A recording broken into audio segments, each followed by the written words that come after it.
Hi there, Giel here. We're back with a brand new episode of Can You Feel It? It's amazing to see how many of you are listening all over the world, from Colombia to Hong Kong, Korea, Ireland, France, Egypt. The top three is the Netherlands, United Kingdom, and the number one is United States. Nice to see on all the reactions. Great.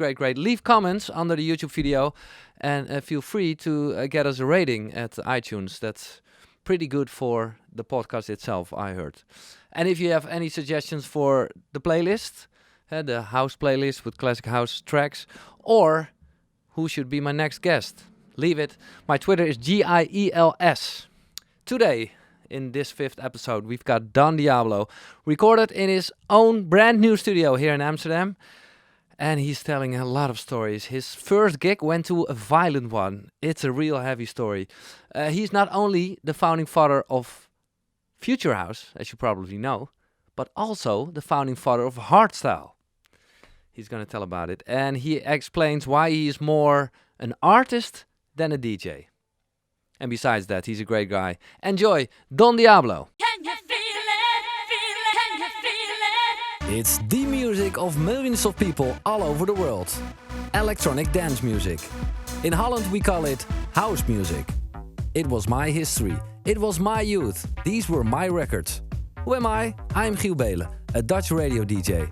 And I want to share and explore my musical history with you, together with the biggest DJs. As you probably know, most of them come from Holland.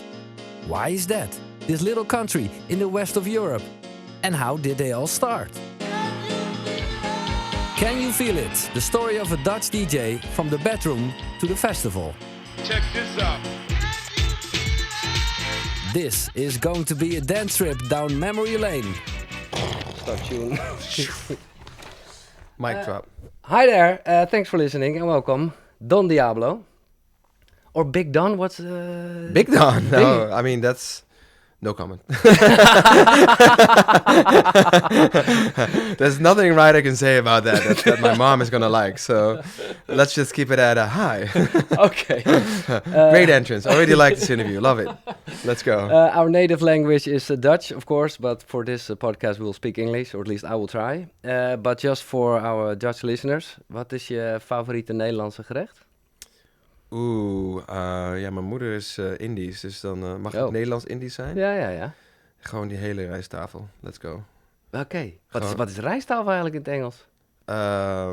Geen idee. Dat is niet rice table, denk ik. Nee. Goeie vraag aan de luisteraars. Nee, okay.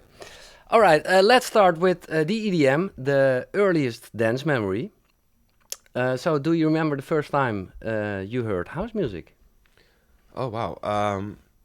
I do actually. Remember, I think I was 8 years old, and my dad is like a big music aficionado. So he actually he named me after Captain Beefheart, who was an amazing musician. Yeah. His name was Don Van Fleet. He was American. It sounds very Dutch, Van Fleet. Yeah. But so music was a big thing for us. And I remember one day he came home after work, and his car kind of pulled up to the driveway, and I saw my mom.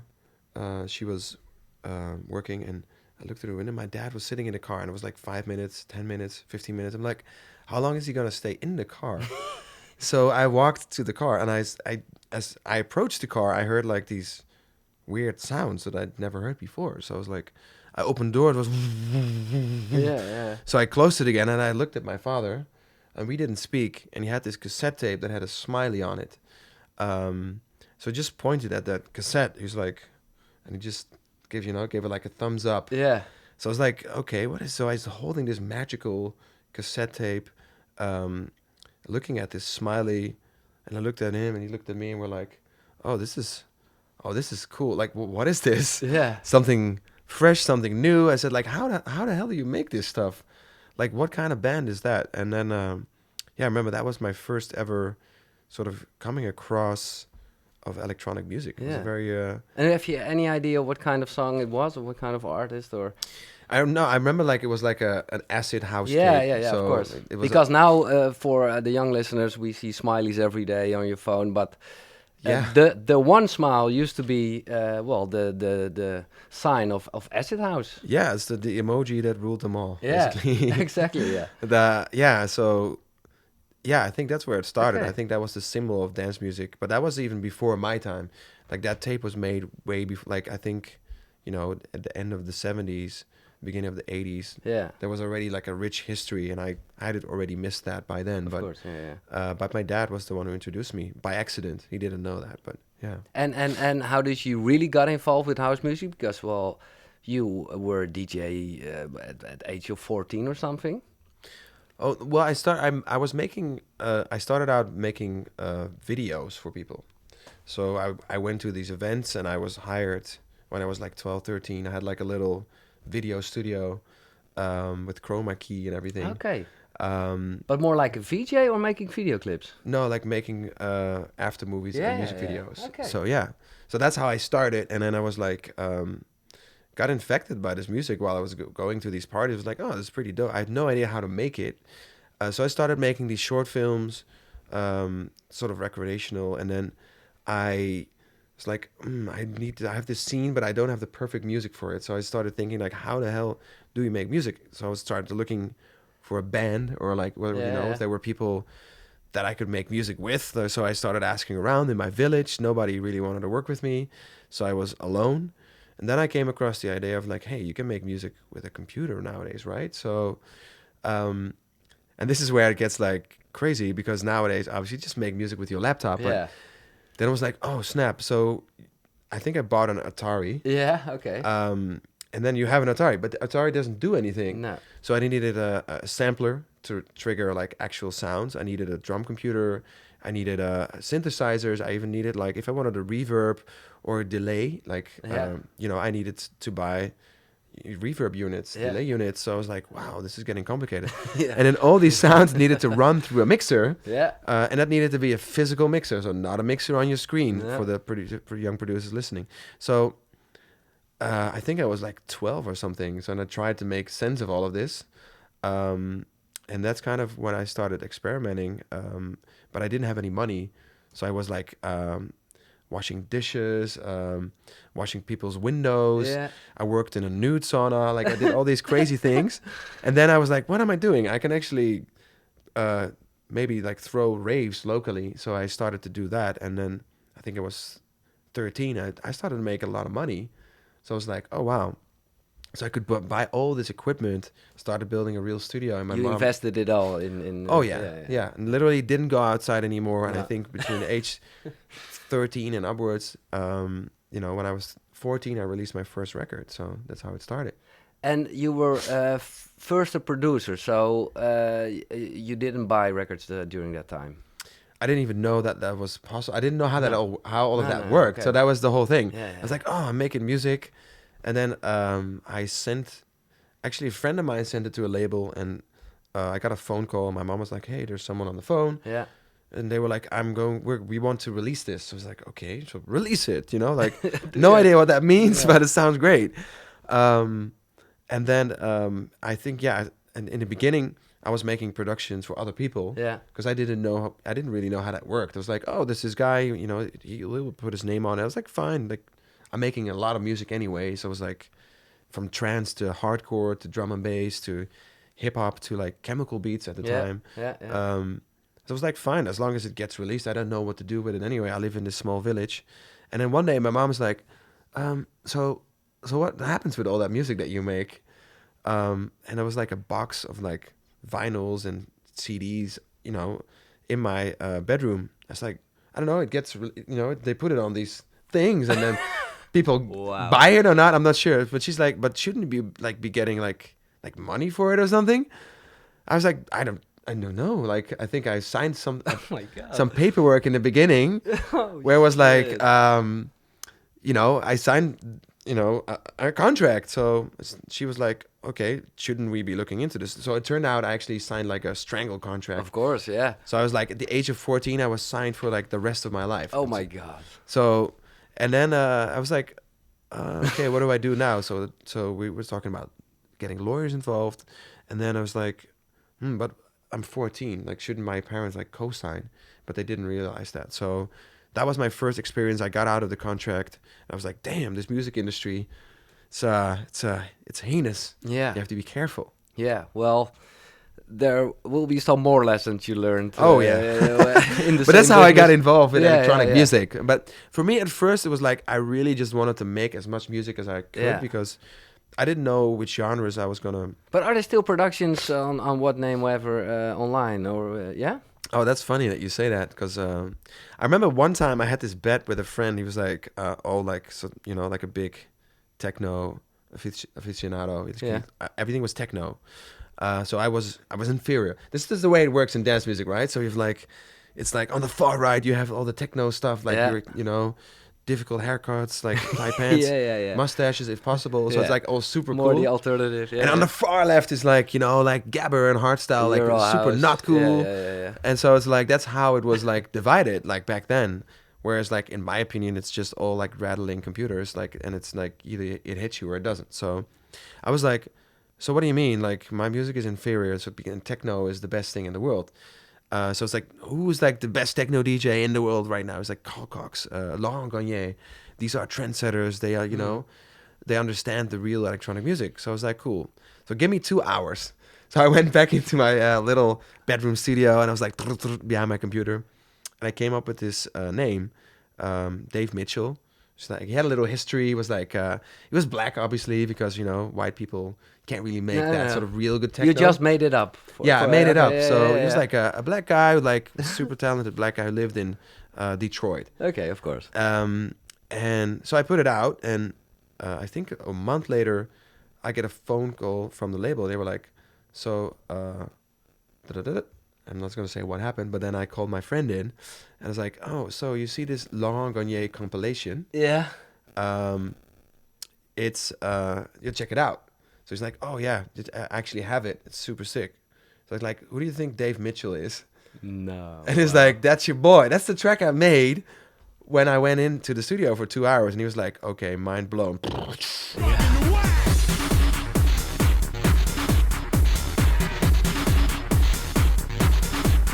Like, music is in the ear of the beholder, especially with electronic music. I Wow. love techno. I love drum and bass. And it's... And that Dave Mitchell track is still available? Actually, so I found it on YouTube. Okay. If you type in Dave Mitchell, I think one of this is called Xcell and the other one is called The Search. I don't know. And it's got like 300 views or something because it was like Yeah. 10 years after date and those records didn't do much, No. post YouTube era. But yeah, they're actually like a lot of that music is online and it's like nobody actually knows that's me. But I think there's at least 60 to 70 records out there that people have no idea of. It's me. So that's a bit of a scavenge hunt, I guess. That's great. Easter eggs. Yeah, exactly. Yeah. And what were your own heroes in or did you have heroes in music? production land? Yeah. Actually, the way I started out first was just like with cassette tapes going back and forth. And Yeah. then I started, there wasn't really anything, I didn't have a mentor around me. No. And in Holland, it was pretty much all like trance music or gabber, hardcore. Yeah. So I wanted to do something different. So I think one of the first producers that wasn't maybe necessarily a DJ that came from my country that sort of inspired me was Junkie XL. Yeah. First he had an album, I think it was called Saturday Teenage Kicks. Yeah.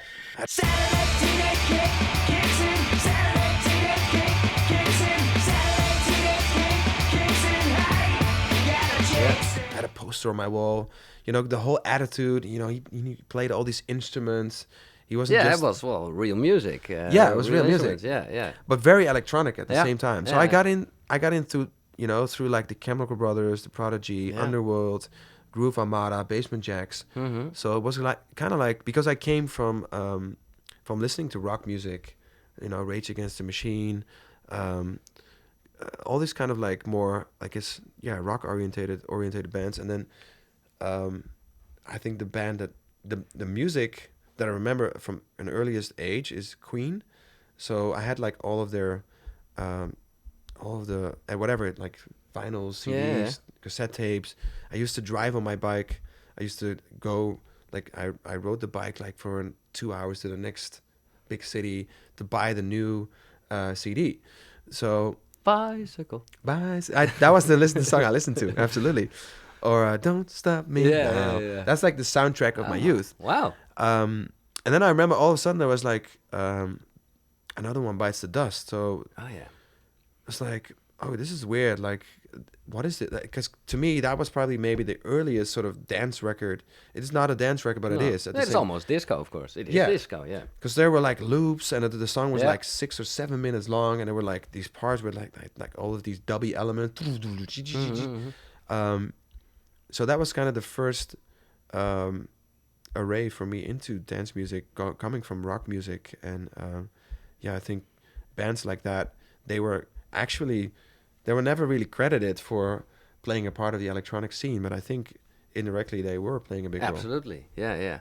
But during that time, so you never went to house parties or Man, I was like 13, so Yeah, of course. I wasn't even allowed in. I think No. the raves that I was throwing, I lied because I said I was 18, because the things I was doing, like, you can't do that when you're 13, to be honest. No. Like, I'm not talking about drugs or anything, but I No. think like the amounts of money. I remember I put my mom at the door. She was like behind the register, and my brother was like the bouncer. And it's like, it literally like they were like thousands of euros. Like, I had this suitcase filled with cash Wow. that I came home with, and I was like 13. So I had all this cash under my bed, and I just kept buying equipment. And it's like something you don't really do when you're 13. No. And I think that's where I kind of like things open up for me. And then I remember one day I took a teener tour Yeah. to Rotterdam. I was like, oh snap! So I went to Rotterdam, and there I went to my first record store, and I remember seeing Paul Elstak. Yeah, He just had a record out, "Life is like a dance." Yeah. Life is like a dance.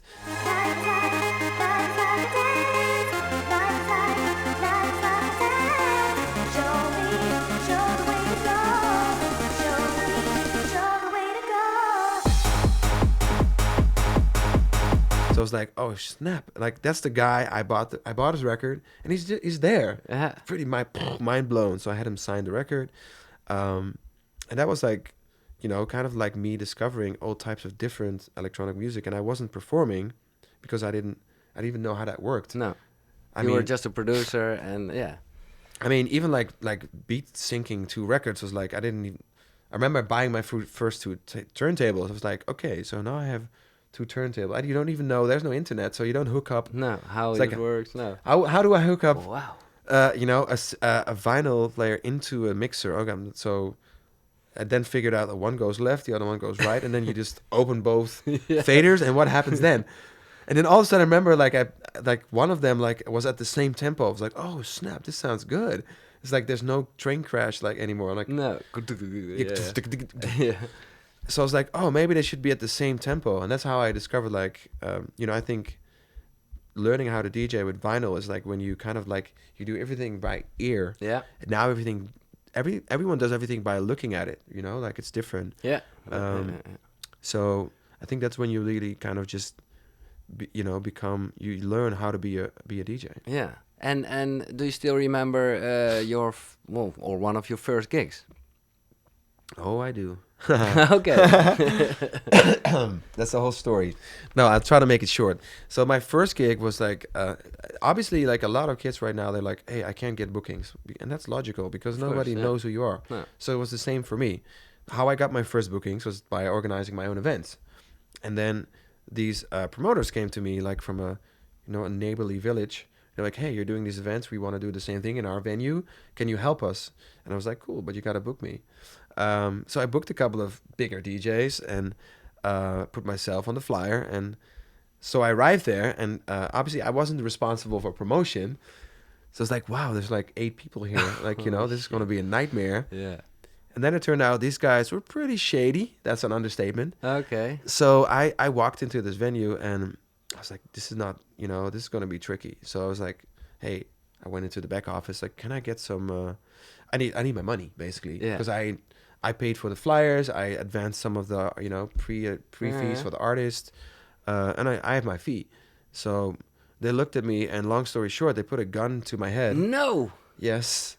And while that was happening, I saw like this table that all like filled with cocaine and people were snorting coke, and there were prostitutes there. So I was like, I was like 14 years old. So I was like, ooh, what's going on here? And so I got threatened, and then they turned around because something happened. Something fell off the table, and as that happened, I did I put my hand into the cash register and grabbed like just a bundle of money, put it in my pocket quickly. And then I walked out. And as I walked out, I walked by these bouncers with my vinyl case in my hand. And then I said, like, I guess like something like, oh, thank you for the amazing night. Yeah.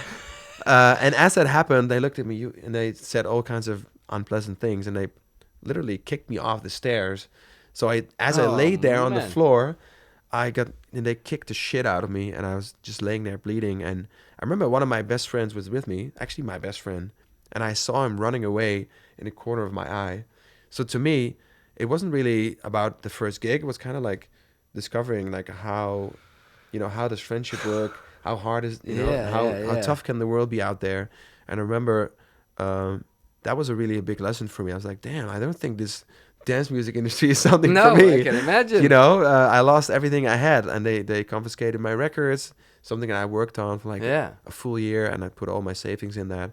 So that was my first gig. So it was fun. Oh my god! And oh, you want to hear like the first proper? No. It actually wasn't my first show. I think the first show after that was like, first show that wasn't one of my own shows was like, I got discovered in the UK. So, but so that whole really bad trip first gig, was there already Don Diablo on the flyer, or was it done? No. It said, oh god. Okay. It said the Speed Raver. The Speed Raver? Yes. Because, like, I like... But I think I even got a final with Speed Raver. You might. I don't know if that is it. That's pretty broad, but I don't even know. Okay. No, I think... Yeah, no, I think that's... correction. The Speed Raver was like, they were like my first shows, but by that time when I was doing those shows, it was Don Diablo. Okay, yeah, okay. Absolutely. My first shows were as the Speed Raver. And then somebody said to me, like, so how do I call you, Speed or Mr. Raver? So I was like, that's probably not going to work. And by that time, I had like 30 different names because it was like... all the productions, yeah. Yeah, from, I don't know, Batteries Not Included, Fast Forward, The Raven, Don Diablo was one of them, like 1 out of 30 names. So, and then someone said like, so Don. I was like, hey, that's my name. So when I properly signed to a label, they were like, you got to start using this Don Diablo name. So that's where, that's how it came about. So what was the first nice gig that you thought, oh my God, people are enjoying it. It was a show in the UK in Leicester. Yeah. Because I remember I was making...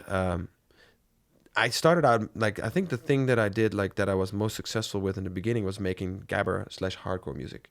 I was doing trance, I was doing all these other sounds, but, and I remember I wanted to, like, I had all these different aliases. And I remember there was a magazine called Thunderdome magazine. Yeah. And I was on the new Thunderdome, which is like a whole thing back then. Yeah, it was a big thing, yeah. But I put out so much music because it was so productive that I had all these different aliases, even within the same genres. Yeah. So remember, at a certain point, you had the hardcore top 10. That was in the top 40, this little magazine that you had. And I had like 3 records in the top 5 under 3 different names. Wow. So people started saying like, hey, Don Diablo, would you ever collab with the Raven? Because, he's... sound is quite close, but like it's different. It's, your label mates. I'm like, sure. So I did this thing where I said goodbye to the hardcore scene, and I did this big interview in Thunderdome magazine, and that's when I kind of shifted and started experimenting with other sounds and publicly. And then that's kind of like where I started playing around with all of these different names. And I remember as I was saying goodbye, I'd never actually really performed that sound as a DJ. So this English sort of really underground dark club approached me and they said, we want to book you. And I said, cool, but then you need to get me a gig where I can play my new music as well. Okay, yeah. And they got me, so I did the first one was like, pretty underwhelming. But then I did the other one, and I was like at a club called Passion in Manchester. And that was crazy because like I was playing my music, I saw people dancing. Yeah. That was like a whole new experience to me. And And now we are at 16, 17 or something? 16? I don't know, your age? Oh yeah, I think I was 16. Yeah, you're right. So I was 16, and yeah, I remember somebody was in the audience, and he was like, "Oh, you're a pretty decent DJ. Do you want a residency?" So, oh no, the club in Manchester was called Tangled, Okay. and the club in there was somebody from a club called Passion at the time, which was one of the super clubs in the UK, and didn't realize that. He was like, "Do you want a residency? Play with us every month." And by that time, you had like Ferry Corsten was like super big, Jezelluf was big, Armin from Buuren, they were all like big DJs, and I was like the rookie. So I started flying out with them. I was sitting in the back of the plane. I saw the big guys in the front. Yeah. And I was like, watching the masters at work. And that's those were my first shows in the UK in a club called Passion. And those were the days. And I think back then you had like DJ Mag, Mix Mag. They were like big magazines that everybody was still reading. And you had all these ads. So I think all the other super clubs saw these ads and they were like all these big names. And then a guy called Don Diablo. So they started booking me in other clubs in the UK, like Gatecrasher, Ministry of Sound, God's Kitchen. Yeah. And they started branching out abroad. So like, you started playing somewhere in Asia for the same brand. And that's how I got my first gigs. And I up until then, I think I was already DJing for 3-4 years. I never played in the Netherlands. Wow. So, yeah. So I had my breakthrough through the UK. Yeah. And can you take us back to how the scene was during that time in the early days? Because, well, those still were the early days, of course. Like you mentioned, the big three became big. Yeah. But it wasn't that well organized, and it was quite a new phenomena, the whole house music industry. Yes. It was magical, like you had this sort of, there was like, nowadays, you can reach, everything is like, everybody wants to know everything about everyone. And you have to be very careful about what you say, what you do, where you go, how you look. And back then it was just all about the music. And you were just like looking, at all these compilations, CDs, vinyls, and you had these names and then you didn't see them anywhere. So you had the possibility to go check them out at a rave or in a club near you. That was like magical. Yeah. There was such a distance between you and the audience, and it was very hard to break through. So I think if you were a name, then you only got bigger. Yeah. I think that's why, why and when legends like Tiesto and Carl Cox were created, because, there wasn't as much competition, because there wasn't as much space for people to grow. I think nowadays, like DJs, producers are very anxious because it's like, there's so much out there. There's a lot, yeah. And at the same time, it's easier because you can just buy, you can just rip some software from the internet, crack a few plugins, and there's like a shitload of presets and sample packs, and exactly. Yeah. you can become a producer. Yeah. So on one hand, it's easier. On the other hand, like if it's easier, more people are doing it, and back then, less people were doing it. So like you were really, if you knew how to do it, you really sought after as a producer, and that was a great time because you really had sort of, if you had skin in the game. Yeah. It meant there was longevity and you could build a career. But did you have time to enjoy it yourself? Because you started so young. Have you ever gone to a party and had fun with your friends yourself? No, I'm not really a party guy. No, to be exactly. honest. I don't really enjoy going to raves, or I'm a hermit. I stay inside most of the times, and I think people know little about who I really am as a person, because I hide my private life. I don't really do many interviews, and I think it's interesting because at the same time, like in your own country, if you look at it, you're like, on paper you're a superstar compared to all the other musical artists in the country. You have way more followers, way more listens, way more plays, way more bigger concerts. You're the most listened producer of this time. Yeah, but at the same time, I don't see it like that. I'm still that kid, that nerd that lives in my parents' attic, and I'm still like, I'm not where I want to be, and I still want to create, and I still think I can do better, So I'm still striving to make better things, and I still haven't made. You have this. I love. I wrote this down because I really love this. It's a really inspirational quote. You can't just carefully expect things from the universe. So you are really a tough guy for yourself. You're really hardworking man. Well, I think it started from when I was like 8 or 9 years old. My mom took me to the hospital, and the doctor basically said I wasn't gonna be old. So he's like, you have heart failures, lung failures, so make the most out of your life. So there I was, like, I was like, okay, what can I do? What can I sacrifice? So I really feel, like, if you wanna achieve greatness, you have to sacrifice in a great way. Mm-hmm. And I don't, I'm not. That's just a part of me, and it will never change. No. I think, I think You never smoked. You never drunk. alcohol. No. No, absolutely. That's Because your body is your temple, and if Yeah. I need to. I was like, I've given they gave me a car, and the car is, has trouble, so I don't know how far it will get me, but I'm gonna drive as careful as I can, and I'm gonna, at the same time put my foot on the gas pedal. But it must be hard because, well, like you mentioned, you played before Chesto, Armin, Ferry, Corsten, and well, those guys and other DJs and the whole scene. I can imagine because you were the young kid. Were like, hey, Don, here you've got whatever. Oh yeah. Oh, That must be hard talk about because that, yeah. because I can imagine that you think, okay, well, maybe it's nice to to take it, to drink it, or whatever. Yeah, but that was never really an option for me. No. Because in the back of my mind, it was like, who am I? I'm just a small kid from a small village, an average guy, with a decent amount of talent.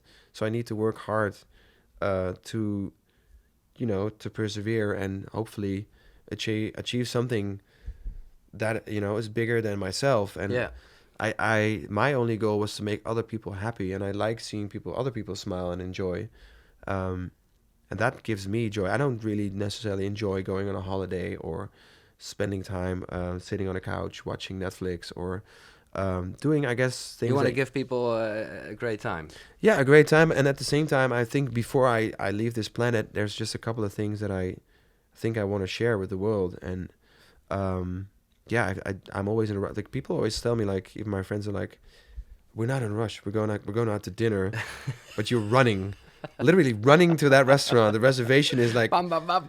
but I'm like, I can't stop myself. No, I'm you always like, doing everything. Full of energy, yeah. Yeah, times two. And I think, I think that's, in a way, it took me a few years before I got to that place where the guys we just mentioned were. So it was like, and I think most of my life, there was a lot of, I feel like there was like a lot of opportunity, or like a lot of people were like, oh, you're going to be big one day. And if then you don't get big and you're 13, you release your first record when you're 14, and between age 14 and 28, nothing happens. And all your friends have jobs that are getting, into the more serious life. You're like, snap, what, like, I still feel like I can do this. And I think in my own country, I was kind of already, I was a bit like, I did everything I possibly do. And people were looking at other names. So I was like, well, this can't be the end of it. That's a bit of an anticlimax. So I came up in my mind with this plan, which was like a 6 or 7 year plan that I decided not to tell anyone. And I would just meticulously kind of just execute it without people knowing. And that's why I am where I am now.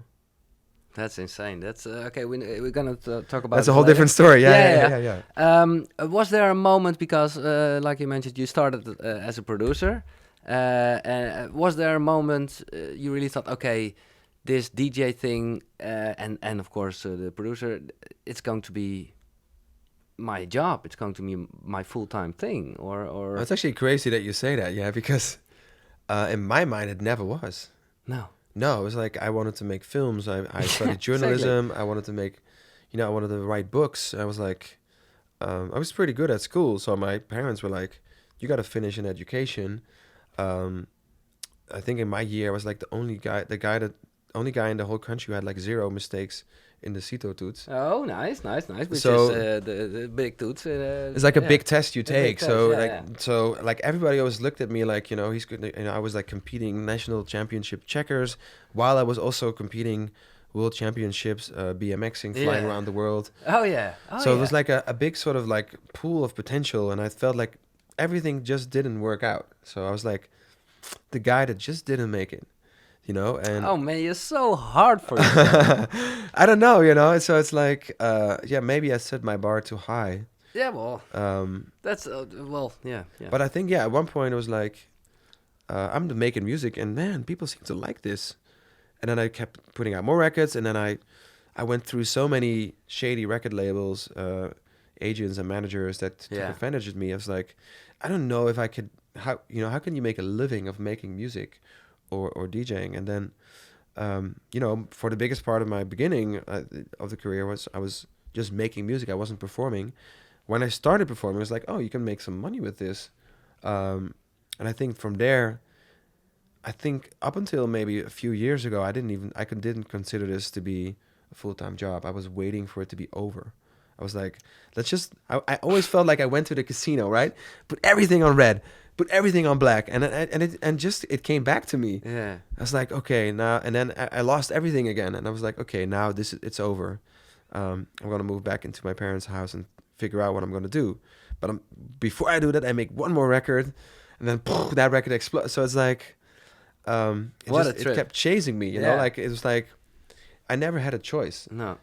It was never a dream for me to become a big DJ or whatever, like whatever, like these guys pressing buttons, standing in these booths at a rave. But not even during the time you were playing with Chesto, Armin, and Ferry. I think then no. No.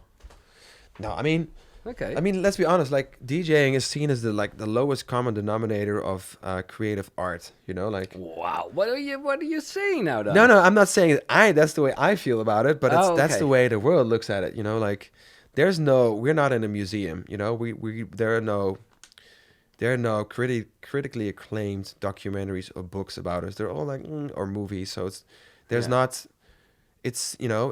are about But that's musicians changing or painters. now. That's. It's changing, but at the same time, I don't know. Maybe it might be a generational thing, but at the same time, this has been around for so long, Mm-hmm. it doesn't seem to change. And I think people don't really see us as artists, and despite the fact, like that you are making art, Yeah, of course.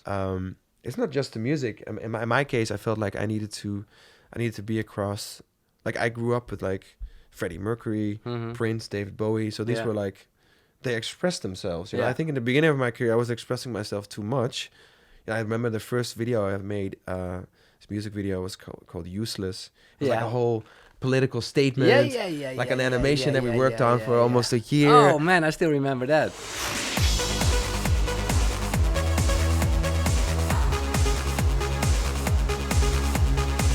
And I was like, oh, and then they're like, so this is about like the society, how everything is becoming one, and it's hard to be an individual Yeah. and stand up for yourself. And everyone was like, the fuck you talking about, man?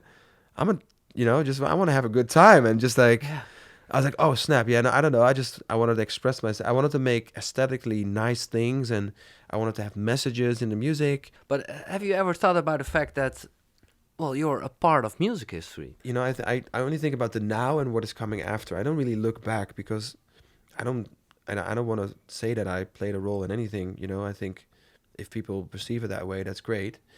But at the same time, I don't feel worthy yet. No. Like I know I've made a lot of music and I played a lot. I think now with what I've done with this creating this new genre, I think it's a different story. Because I can blatantly hear people copying my sound, and there's like hundreds of sample packs and presets with my name in it. Yeah. So it's pretty evident. But at the same time, I think even back then, when I was making these hardcore records, and I was like, people got influenced by that. And I think there was an interview in Mixmag at the time. They did an article about the sort of origins of dance music. Yeah. And they kind of traced everything back to who did what when. Yeah. So, and And at the time, I was making like electro. I was like in that whole kind of like electro new, Yeah. that electro clash scene. Yeah. So, and they called me up and they were like, hey, so we're making this sort of this timetable of like who did what when. Carl Cox was at the foundation of. Actually, he was seen as one of the godfathers of hardcore because the music he played in the beginning was very hard. Oh. Sven Väth was one of the godfathers of trance because Yeah. the music he did. If we go back in time, that's he was the one who kind of like came up with that whole thing and pushed that. But it wasn't called trance yet because everything was, I don't know, just electronic music. Yeah.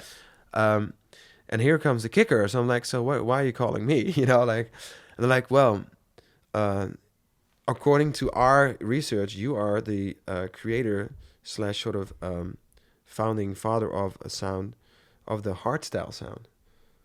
So I was like, how do you figure? So it's like, I remember then we took a trip down memory lane because I was maybe like, 17, 18 years old. I left the hardcore scene, but I didn't want to go trance. I didn't want to go drum and bass or anything. So I was like, what if I go right in between? It's not as hard as hardcore. No, and it's not as fast. Yeah. Not as melodic or soft as trance. So I and I remember I was approached by this label EMI at the time. They were like, hey, I was going back to school. They're like, hey, you were really big in the hardcore scene. So are you still making music? I said, well, I've got a couple of records, but I don't know where to release it because it's a weird sound. It's new, yeah. Because back you didn't know what other people were doing back then. So I was like, maybe you want to take a listen to it. So I got on the train to The Hague, and they were like, we love this, but there's no label we can place this on.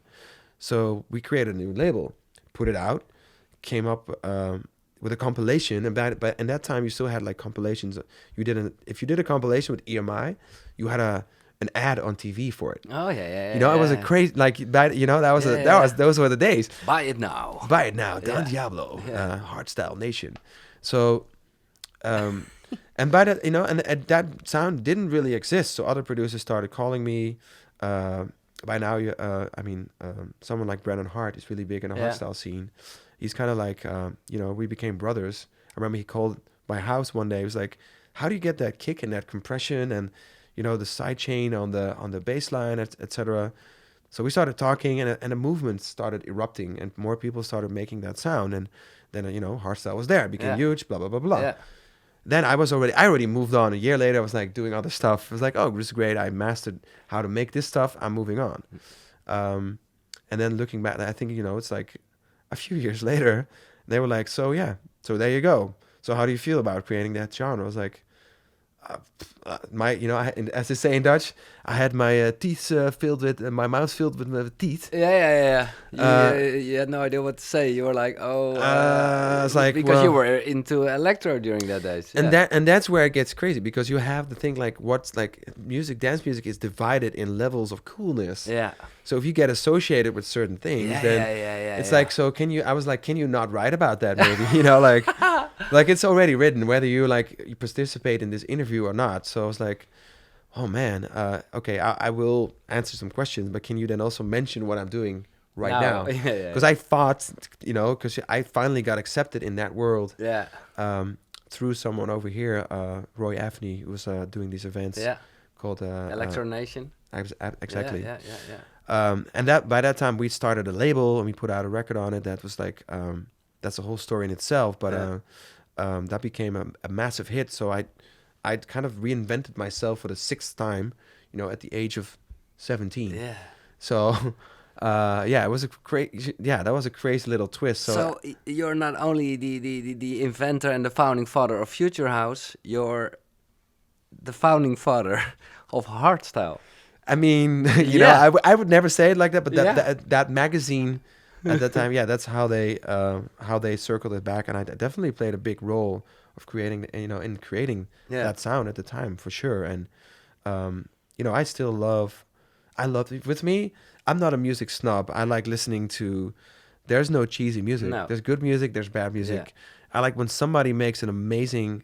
I love James Blake. But I also love. I like. There's really good hardstyle out there. There's people making music with passion. Yeah. And I'm very proud of Brennan Hart. Like I gave him one of my samplers to work with in the days. Really? And nice. we became really good friends. And I'm really proud of what he's achieved in his scene.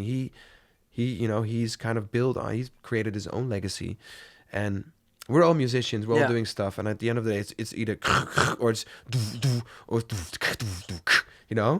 Well, it doesn't really matter. No, as long as we enjoy it. Yeah. Well, I'm very curious because I ask you for your top 5, which is always a bad thing. Never ask a DJ of a list because, next day it will be another list, I can imagine. Yeah. But what are your 5 classics, your 5 favorite floor fillers? That sounds great. 5 favorite floor fillers. I thought it was more like records that influenced me. Yeah.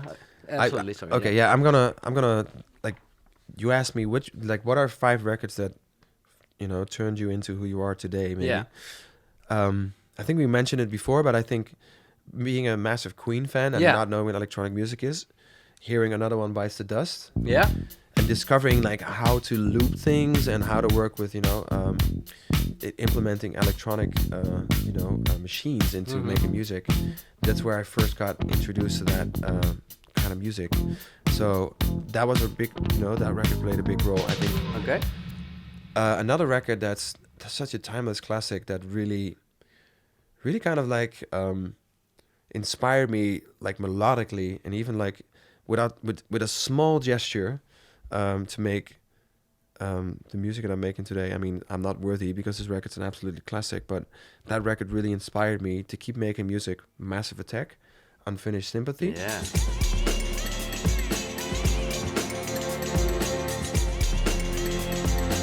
Yeah, absolutely mind-blowing. To this day, it sounds current. Yeah. And timeless. Yeah. Yeah, I'm a big Massive Attack fan. Prodigy, No Good Start to Dance.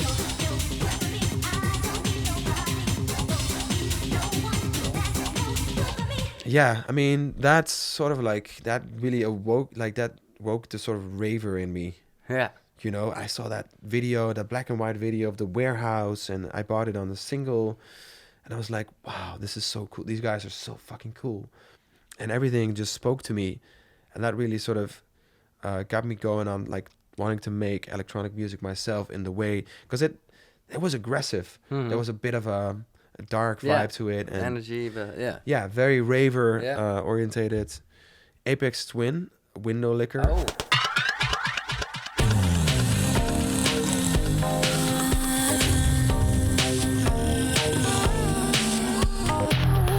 I'm still scared of that video clip, to be honest. Yeah, I mean that really inspired me, like on a level that it's not just about making music; it's about how to present that music. Yeah. And that record was really kind of like, to this day, like the OGs in electronic music know that record because of the way it was presented. Yeah. Then if you start listening to the record, it's like insanely well produced. Yeah. But it's not just random sounds. There's a heart to that track, and it's like. That showed me that even if you can't hear it, it's still there. Yeah. That sounds cryptic, but no. I know what you're talking about because it's really basic, but it's funky as hell. Yeah, and it's just there's so much detail in it. Mm-hmm. And I think another record is something I just touched on. Is like I started a label with Roy at the time. He was like, so on my journey, I almost feel like it's like almost like a biblical kind of journey in a way where you meet these people. Like I am only the sum of the people that I meet and the people that inspire me and the people that kind of, bring me these lessons. And on that journey, I've lost a lot of important people, which has also made the case for me more important to make this something meaningful because I want. But how do you mean lost? Like passed away. Oh, really passed away? Oh, not even go in another direction, but no, accidents, whatever. No. Honestly, I've been surrounded by. It sounds dramatic by death, Yeah. And with the idea of me not getting old, that kind of just that's the engine behind what I'm doing. Yeah. That's the thing why you were running to a restaurant. Yeah, and I think at the time Roy was this amazing human being who saw this guy who was stuck. Roy passed away, of course. Yeah, I almost forgot. Yeah. And Roy. Oh my God! Yeah, of course. Roy had this talent of seeing people and seeing the talent they really because people people look at you and they form an opinion, and it's in the dance scene as open minded as you think we are. We are very narrow minded. So when you come from this thing where you're like, you've been making these types of music, you've been making hardstyle, blah blah blah blah, and then you want to go into a different direction, that's not easily accepted. No. And Roy was like, he saw me, he saw the real me. He was one of the first people who saw me, and he was like, you want to listen to this music I'm making? He's like, this is really good. Like, it's on a level where it's as cool as all of these other guys are doing that are cool in the scene. Like, you had like Boys Noise, all of these sort of cool retro clash, indie electro kind of acts, Justice. Yeah. And he was the one that gave me the confidence to do that. And we had this record on our label that we put out that nobody believed in. I remember I signed it, and then I sent it around. Must be Exceeder. It was Mason Exceeder. Yeah. And if you look at it, like, that's actually early Future House. And I remember I printed that record on vinyl and I sent it to everyone, and it didn't do anything for months. And it was crazy, like how nothing happened, and then all of a sudden, after pushing, I sent it to Fatboy Slim, Daft Punk. They started playing it on the vinyl, and then it started to explode. And all of a sudden, all of these record labels approached me to license the record. They were like, "Yeah, I think this record you signed, you send over to us. I think it might work. So we want to sign it for 3,000 euros or whatever dollars." I was like, "Yeah, what about 30,000 for just your country? Because we're gonna." And then the next day we entered the charts at number 2 in the UK. Okay. And it sold over 1 million copies. Yeah.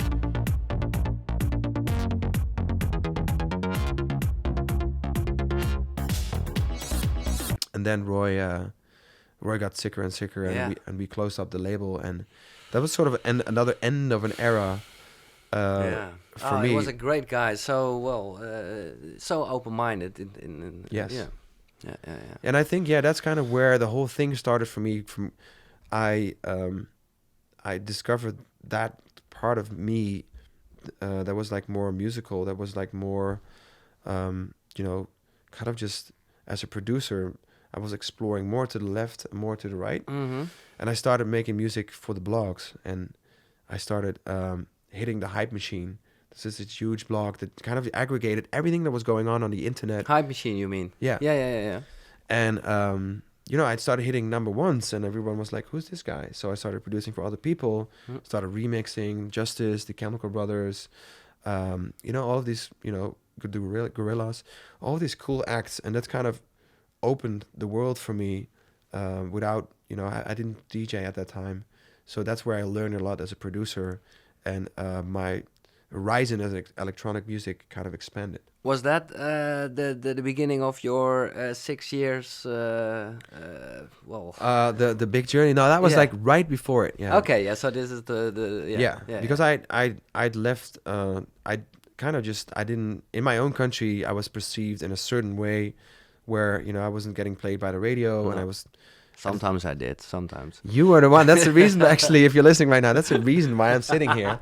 Because I don't really like doing these long interviews. But you and Gerard Ekdom, two legendary radio DJs, you had this night, like Freak Night, on the Friday night, and you always played my records, and you had this Freak... the Freak 11, yeah. And I think was the artist with the most number ones. Yeah, absolutely. And I think, you were the only ones in my country that saw and respected and kind of just pushed that music. So I was like, when you told me about this, obviously, there's no way I could say no. But then you were, like you said, just the producer. And I still remember that there was a moment, I don't know how long ago it was, but that you moved to London because you really had this focus on, world domination. No, the funny thing was, I made this, I was kind of done with music, so I was like, put out this last record called Jezelluf. Dropping beats and hits for Jezelluf, making money, taking money for Jezelluf. That was me just describing. I think it was in the Freak 11. Yeah, of course. That was just me describing, like, hey, this is it. I'm going away. It was like my goodbye note. I bought out my agent, my publisher, my manager. I had no money. Moved back to my parents' house, and I was a pretty well-known DJ in the Netherlands at the time. Absolutely. Did a lot of big shows. It and I was back to your really early rock roots. Yeah. Because, Absolutely. So I put that record out, and Yeah. then it kind of blew up on the internet. I got a phone call from New York. Got invited to fly over and meet L.A. Reid. It was like one of the biggest people in music. Yeah. So I was like, I'm leaving music. He was like, that's not going to happen. So they offered me a deal with the devil. So I was like, damn, this is going to make me, this is going to create opportunities. Yeah. So I ended up moving to London. I was back into the music again because I needed a change of scene. Because we're talking about Dutch DJs and about history, but to be honest, I was never really inspired that much by what was going on in the Netherlands. No. No, your first gig was in England. It was in England, and yeah. I was very inspired what was going on in France and in Yeah. and in England. Like those acts really kind of were the acts that I looked up to. And then I went into a spiral because I signed this huge contract and I had a track with Drake at the time, and it happened and it didn't happen. I was making music with Ed Sheeran, Yeah. working on albums for all big pop Remixes, stars. Rihanna, whatever. Yeah, so all these big things that happened, but we didn't find the right hit record. And then I started producing for other people, and I was writing, like, I was sitting just playing songs on the piano with like Boy George at a certain point. It was like, I'm making Christmas songs now. This is pretty weird, like very far away from becoming a big DJ one day. So then I started making other records, like new records in a new sound, and I think that's sort of laid the foundation for what was Future House now, for my type of Future House, because it's different directions. And I had this trilogy. It was like Anytime, House Time, Back in Time. Sorry, Anytime, Nighttime, Back in Time. And nobody wanted to put that out at the time. And I remember I played it to my record label. And they're like, yeah, what do we do with this? And then my dad became ill. Yeah. Ended up losing my father, which was an impactful time in my life. And I had this last conversation with him. And he was like, now is the moment. You've been waiting all of this life. You've been punishing yourself. And I think... Really punishing yourself. Yeah, that's he said that correct. That's what my dad said. Yeah. You should stop punishing yourself. And I said, like, I don't think I will ever stop doing that. But I mean, this is a way. I found a way for myself to live with myself. So that's already great. I go outside and I'm a part of normal social functioning life, Yeah. And this sounds weird, but I kind of I understand in a way what someone like an Avicii, what you can go through in your mind, where other people see you as successful, and they can't imagine the things that are going on in your head. No. No, I because of the documentary and I talk to you guys a lot. I can imagine how bigger the crowds are, the more empty you feel inside after the party, because it's a weird situation. Yeah. And I think the biggest struggle is with yourself. And then you have all these external things around you. You have a manager. Yeah. And there's like an agent. And there's a publisher. And there's a record label. And there's like fans. And there's haters. And there's the internet. And there's like, the whole machine, everybody has an opinion. And you're just like a guy pressing buttons. So it's like, who am I? So it's hard to distinguish yourself, especially from Holland. So because I was a nobody in a way in the Netherlands, because we had all these big DJs.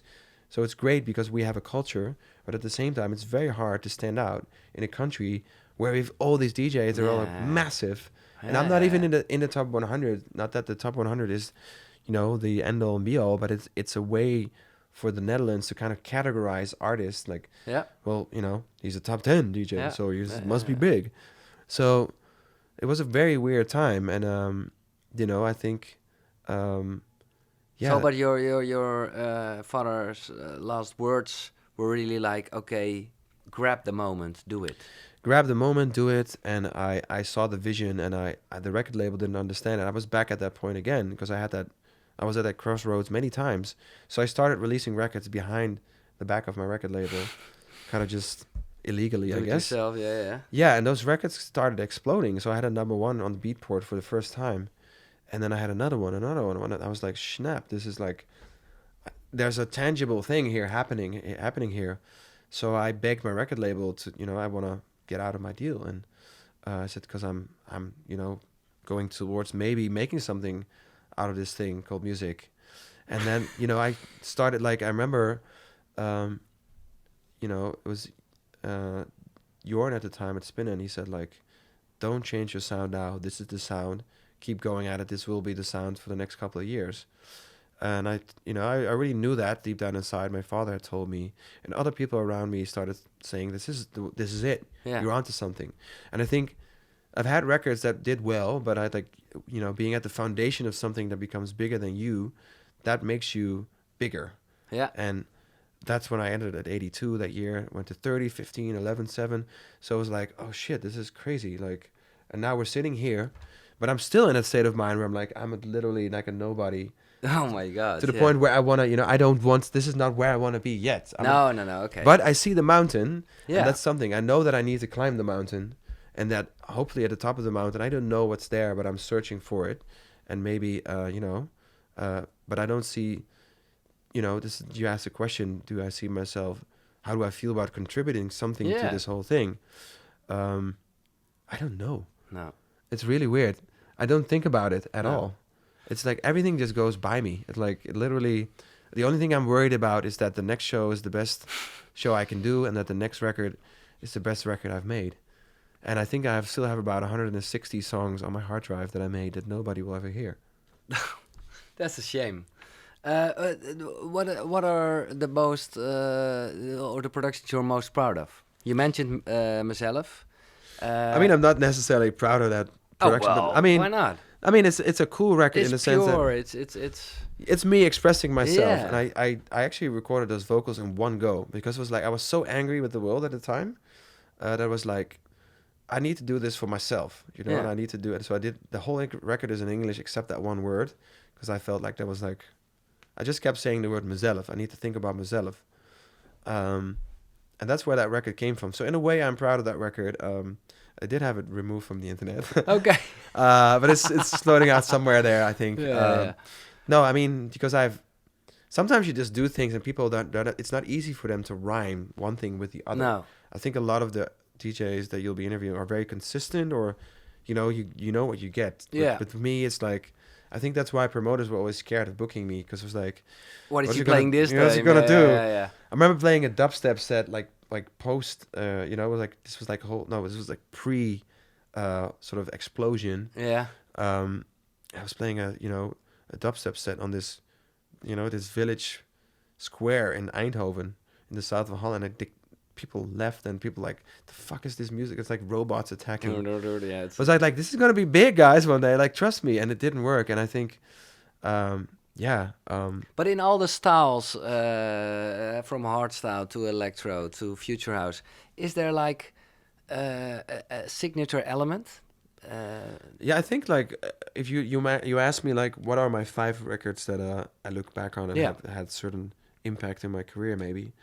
There's a record I did called Animale. Yeah. It was funny because in that story was like I was gonna go into the studio with like Afrojack was gonna come to my studio, and he was way bigger than I was, so I was like a bit like nervous. So I was like, maybe I should do a little bit of pre-work. Not even in length, but in in all status. different ways. Yeah. So, so I was like, I wanna prepare a little bit, and then he just like while I was preparing, I didn't notice like the time was flying, and we like 3 hours in.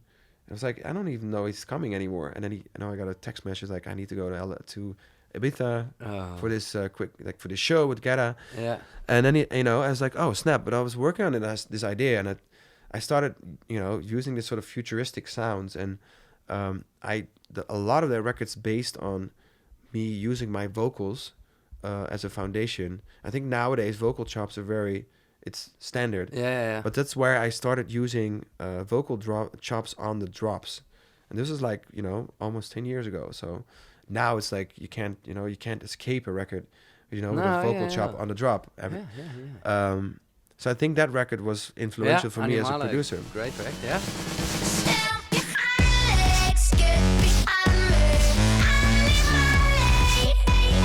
I think another record that kind of like got me out of where I was when I lost my father was a record called Give It All. It definitely was. It was not one of my biggest records, but it was a record that kind of worked a bit cleansing for my soul, I guess. Because Because it was a bit weird after losing your father, just come out with a record. Mhm. It's like it's a straight up party record. So I made this record. Initially, I'd written this record with where it had Drake on it and Labyrinth and KDB. Mhm. And then I ended up, I had to release this record, and all these things happened, and I signed to the, competing label. So Drake was like, "I'm Universal, you're with Sony, I'm jumping off." So then Labyrinth jumped off, and then KDB. So again, I just had an instrumental. So that making of that record it took me 2 years to make that record. It ended up having Alex Clare, Yeah. who had a massive hit at the time, and Khalees on the record. Yeah. And that record, I needed that record to be personal, both for me as for them. So I had Khalees talking about relationship with her father, and I spoke with Alex Clare. He had a #1 hit in America at that time with Too Close. Yeah. And everybody wanted to work with him, but he chose me. So that was very special for me. And so he came to my house in London. We spoke. We recorded. We wrote. And that verse, if you listen to the record, it's a story. It's I'ma give it all. And it's really a record about that really worked for me in that period as sort of a medicine. And I think another record that was very important to me was a record called The Artist Inside.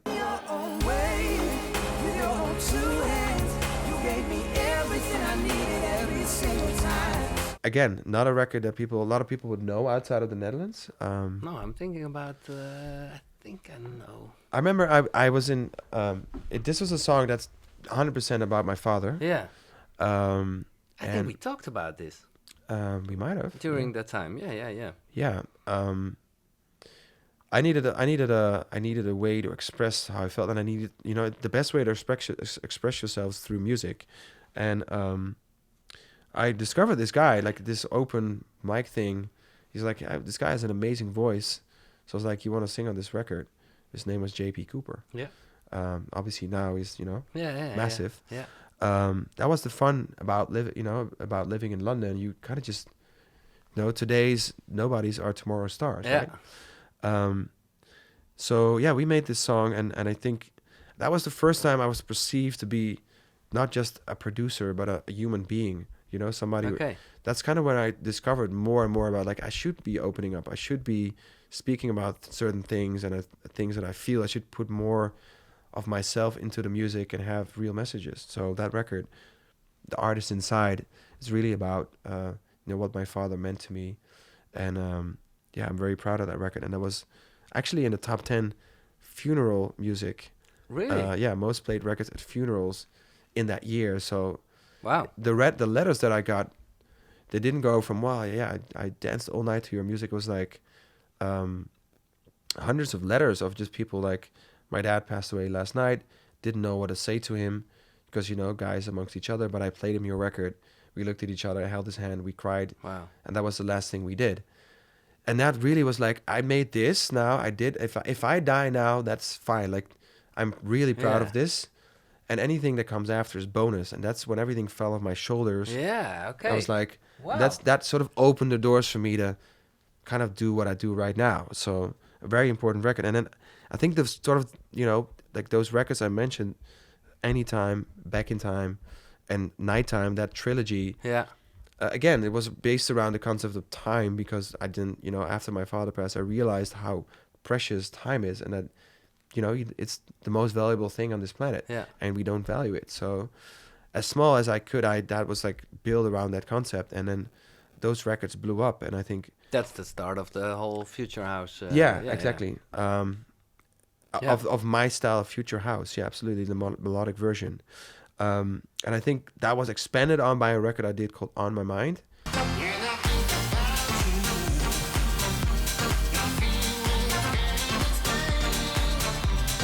That was when everything kind of just went crossover for me. Yeah. That was a record that, went to radio, like got like a shitload of plays and like went big. Yeah. And that kind of cemented the foundation for the melodic version of Future House that I do. Because, obviously there's different... Again, this is dance music, right? It's like very niche. If you're listening to this, you're like, there's acid fusion jazz. All these labels, all these genres. Man, whatever. So it's like bass house. Yeah. There's like progressive Yeah. house, trance.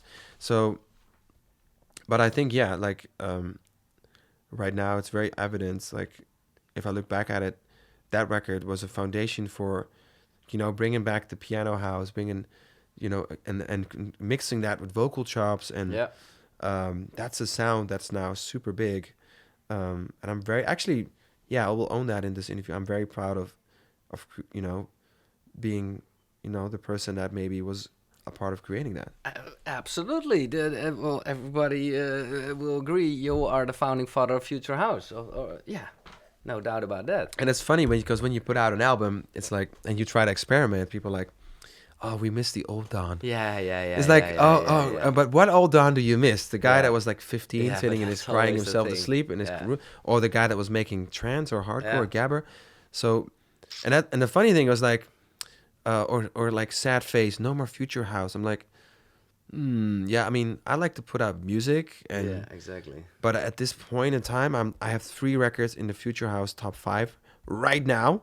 It's a remix for Panic at the Disco. Yeah. It's a collab I did, and it's an original. So how many more? Like, you Mom. really want to have like 5 records in the top 5? Yeah. Let me express myself. And if you're a fan, listen to the music. If you don't like it, Listen I don't to go into. something I don't else. go into a. No, whatever. Do you ever go into a store, like you run into a random store and go like, ha, I don't like your stool, or like, ha, I don't like that dress, and then you run out? Yeah. You never do that. Yeah, that's- Like, that's the internet. Like, Yeah. I never comment on stuff that I don't like. No, It's like, no. why? I mean, just move on with your life. Like, But, so- My question was, Sorry, I No. yeah. It's, of all I the digressed. of all the productions you've mentioned, is There's there like so many. but is there like one signature thing, or if you think about it now, you think, oh well, there's always this. To be honest, I don't know if there is. Like, yeah. So I think it's looking back on it, like productionally. the sound is always great, but I mean, right now it's all the futuristic Yeah, elements, yeah. And I think if you listen to Animale, that already sounds very futuristic. yeah, And one of those elements is the vocal chop. Yeah. Like I've been moving away from it a little bit because everybody started doing it. yeah. But at that time, in every remix that I did, I used to take the a cappella and then chop it up, and then so that used to be. And even for my music, I used to use my own vocals. What I did, I record all these. I was just singing all day in my studio, Mhm. and then I stacked the vocals, and then I auto-tuned the vocals and ran it through a guitar amplifier. That created a sound, and then I started chopping that up, and you got all these weird harmonies, and that is the basic foundation for a record like Animale. Yeah. But at that time, I also started using a vocoder into, a vocoder, if you don't know what it is, it's like kind of a synthesized way of making your voice sound like a keyboard or a Yeah. synthesizer. Your voice sounds like Like a melody. the thing you press. Yeah. Yeah. So obviously, I'm not the guy that invented that, but I did bring that back into Absolutely, yeah. into the sound of the way it's used now. Yeah. So I think those are trademark things in my, if you listen to a record like Take Your Place, I used the drop is a vocoded vocal. That's how far I went.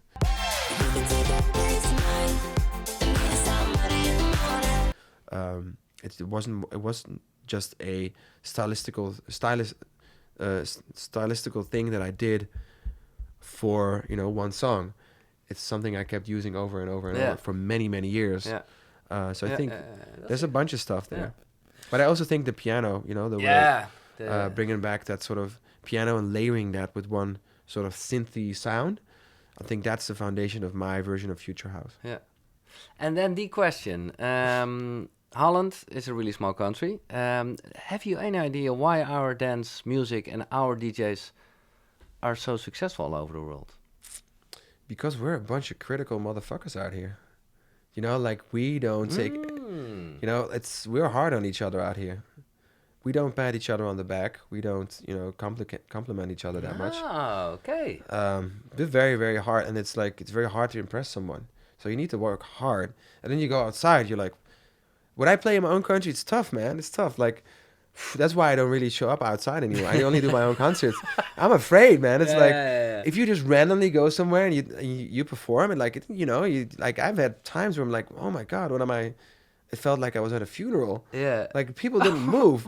Sometimes I look at footage. I look at like King's Day footage or something. I'm like, Yeah. oh my god, it feels like people. Do you really want to be here? Yeah. Like you don't. Nobody's forcing you, unless Oh. somebody plays like a really famous hit record or Yeah. like gives them instructions to do something. But yeah, and then you You go. have this thing called the Houten Hollanders. So the Dutchies made from wood. They aren't moving. I mean, it's tough, man. It's tough out there. So, and at the same time, I mean, I love my country. That's why I never moved. I'm here. I love Holland. I love everything about the country and the people that live in it. Okay, Yeah, that brings us to my last question, actually. How do you want to be remembered? Oh wow, that's a very deep question.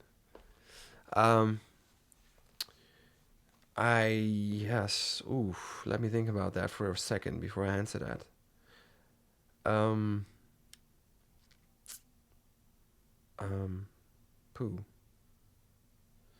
How do I want to be remembered?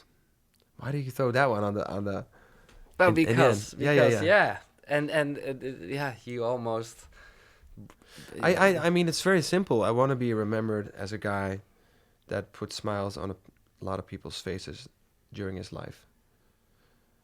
That's at the end of the day, you can't take anything with you. No.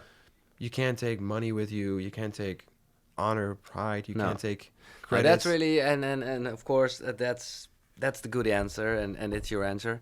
But if You're talking about musically. exactly, Oh, if I okay. talk about Yeah. Don Diablo, the artist, Don Diablo, the artist.